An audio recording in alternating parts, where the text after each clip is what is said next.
si umíme maximálně tak tu palubu.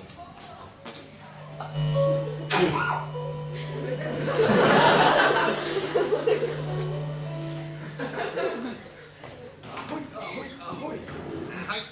Ahoj. Ahoj, Bobe, dřevěná noho. Ahoj, tam je sklený voko. Jak se máš, dřevěná noho? No, nic moc. Tohle svrna odkroje furt ne a ne pustit. Kuka? No máš pravdu, vypadá hrozně. Ta doslova palubu hystí. A tohle to jsou mé síly opravdu krátké. Hele, víš co? Zavoláme naši kapitánku. Ta ví, jak si porejít i s tou nejzažranější špínou. Nový Bleach 2000. Jakéhokoliv šlepu od krve.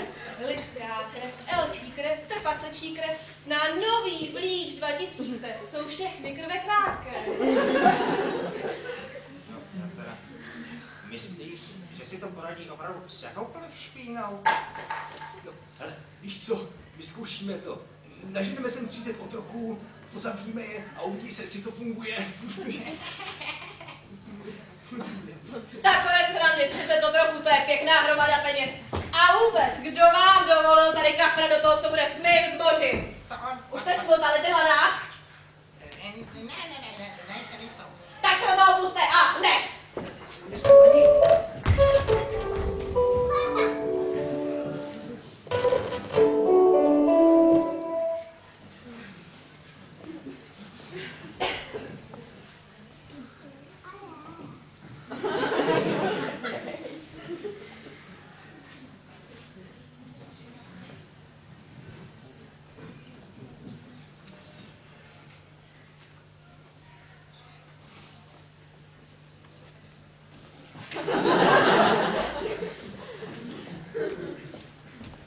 Vy jste tady na ten inzerát. Ano, neříkejte mi, že vy vlastníte loď. No, vyvlastnit jí můžu, a když bude hodně zle, tak jí zdědím.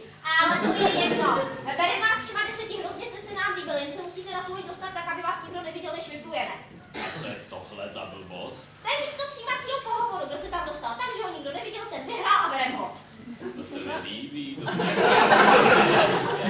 mnohem lepší než nějaký blbý dotazník. Jdeme. Se budete taky plížit. A možná se budu plížit potom. Víte co, doplížte se do mý kajuty a tam na mě počkejte. Dobrá. No, možná je trošku problém, že mám společnou kajutu s Katarou. A třeba si ho vtipně nevšimne, je úplně černý.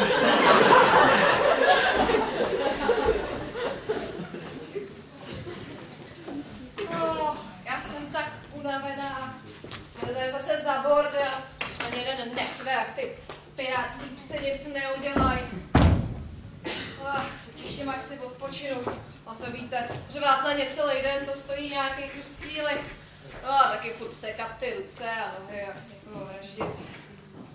A hlavně ty otroci, ty furt řvou, to si opravdu jeden nemá chvíli odpočinout. Tak. Zbraň pod hlavu, správnej pirát nikdy není bez zbraně a tady kočka to jistí, teda mrtvá kočka to jistí. Nejlepší. A ještě tady taková zima. A Carol se zase někde fláká, aby mě rozehřála.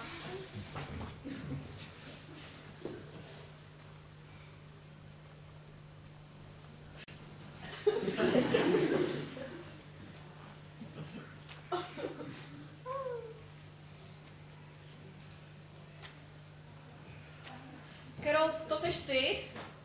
Je tady taková tma. Pojď si lehnout, je mi zima.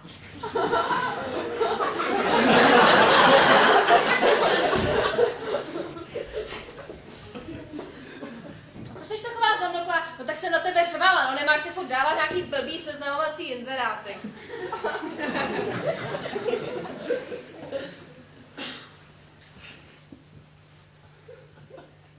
A nemysli si, že se ti budou omlouvat. A vůbec, koukej se přitulit, fakt je mi zima. Máš nějaký studený nohy.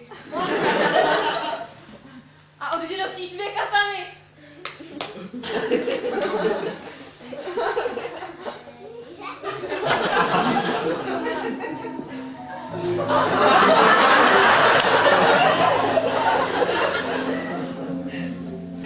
Co tady děláte? To, co jste chtěla. Zahřívá. Tě zabiju ty hajzle!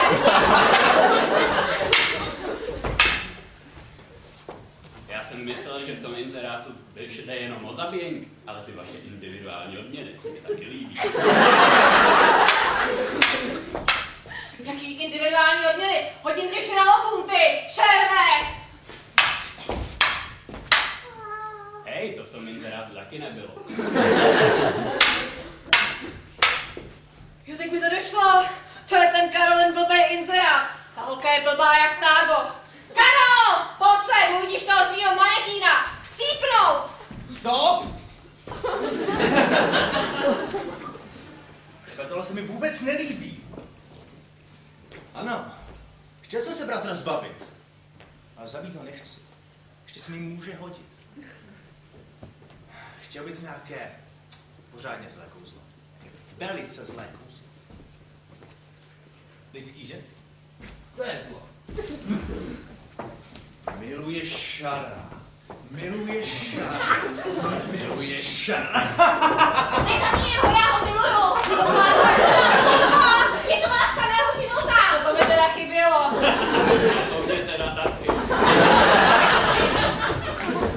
Říkala jsem ti, že na ty styky máš dost času a ještě to chceš s něčím takovým.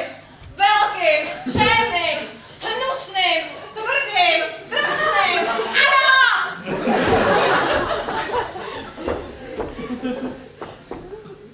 No vážně je ten inzerát v nabídce zaměstnání. Už jsem si chvíli myslel, že jsem možná zabloudil do seznamu.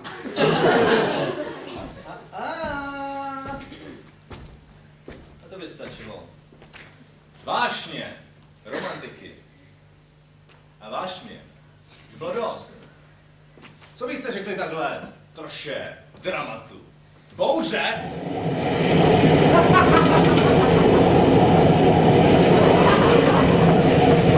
Když modlí, tak mě zachráň, to bude tak romantické. To teda ne, tohle to já moc dobře znám.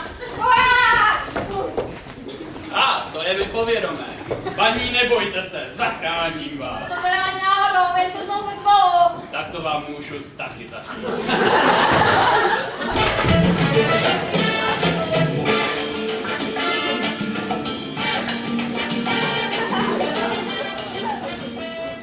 Příštím dílem vidíte. Nevražte se, paní, já vás zachráním. Tak, to jsem hraň. A vůbec, mířka očí miláčkové. Sežerte ho. Pane Zoubku, trhej. Blbý žraloci, musím jí pustit. Tohle mi zničí účest. Katero, neumírej, ty nesmíš umřít. Já tu práci potřebuju. Já nechci být nezaměstnaný příživník.